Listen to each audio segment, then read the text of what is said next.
আসসালামু আলাইকুম, সবাই কেমন আছেন? আশা করি সবাই ভালো আছেন। আজকে ইলিশ মাছের মাথা দিয়ে আমি একেবারে বাঙালি স্টাইলে কচু শাক রান্না করে দেখাবো। তো শাকগুলো আমি এক এক করে এভাবে ছোট ছোট করে সবার প্রথমে কেটে নিয়েছি। তো এখানে সবগুলো শাকই আমি কেটে নিয়েছি। এখন ঝাঁপিতে ভালো করে আমি ধুয়ে নেব।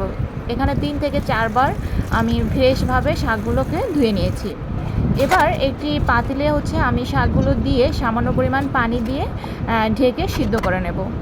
তো শাক কমে এসেছে, কিছু সময় পরে আমি একটি আমড়া কুচি দিয়ে দিচ্ছি। আমড়াটা দেওয়ার ফলে একটু টক হবে আর মানে গলা ধরার একেবারেই কোনো সম্ভাবনা থাকবে না। তো এবার আমি শাকগুলোকে নেড়ে দিচ্ছি, দেখেন পানি বের হয়ে এসেছে। তো আমি আরও শাকগুলোকে একেবারে গলিয়ে নেব সেদ্ধ করে। এবার একটি ডাল ঘুটনির সাহায্যে এভাবে আমি শাকটাকে ম্যাশ করে নিচ্ছি। দেখুন শাকের কালারটা কিন্তু সবুজ রয়েছে আর একেবারে মেশ করা হয়ে গেছে। এবার একটু প্যানে আমি দিয়ে দিচ্ছি সরিষার তেল। সরিষার তেল গরম হয়ে আসা পর্যন্ত অপেক্ষা করব। তেল গরম হয়ে আসলে এখানে আমি ইলিশ মাছের মাথা এবং লেজ ভেজে নিচ্ছি।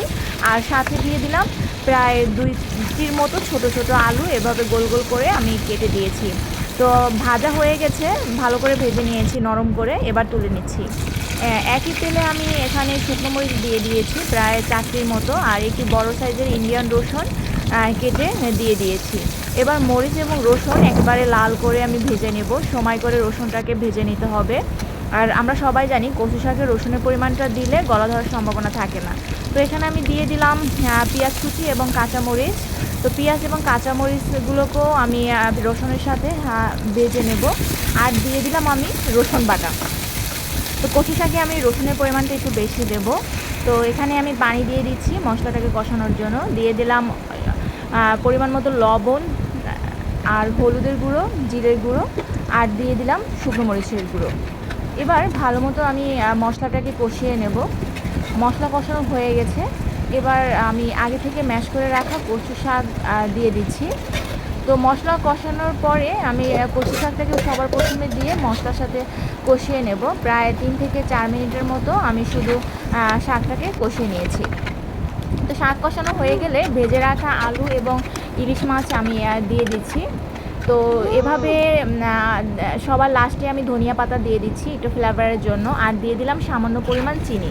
চিনিটা দিলে শাকের টেস্টটা আরও, কচু শাকের টেস্টটা আরও ভালো পাওয়া যায়।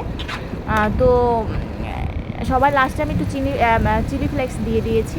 আর দিয়ে দেবো এখন লেবুর রসটা দিয়ে দিলে কচু শাকে একদমই গলা ধরার সম্ভাবনা থাকে না। আর আমি একটা আমরা তো দিয়েই দিয়েছি।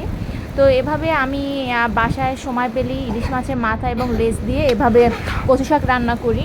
আর এই কচু শাক খেতে বাসার সবাই যেমন পছন্দ করে, আর আমি জানি আমরা বাঙালিরা সবাই এই শাকটা খেতে পছন্দ করি। আমি তো এভাবে রান্না করলে খালি বাটিতে করে অল্প খেয়ে ফেলি। তো কচু শাকের এই রেসিপিটি কেমন হয়েছে সবাই লাইক, কমেন্ট এবং শেয়ার করতে ভুলবেন না। আর অবশ্যই কমেন্ট করে জানাবেন যদি ভালো লেগে থাকে। দেখুন ফাইনাল লুকটা কত সুন্দর এসেছে, একদম কালার পারফেক্ট সবুজ রয়েছে। আর খেতেও একটু হালকা টক ঝাল লাগবে। তো খুব সহজেই আপনারা এভাবে বানাতে পারেন। তো কচু শাক রান্নাটা অনেকে কাছে একটু ঝামেলার মনে হয়, কিন্তু ধাপে ধাপে তৈরি করলে খেতে একটু মজাই হয়, বেশি টেস্ট পাওয়া যায়। আর এভাবে চিংড়ি মাছ দিয়েও আমার চ্যানেলে রেসিপিটা দেওয়া আছে। তো সবাই ভালো থাকবেন, সুস্থ থাকবেন।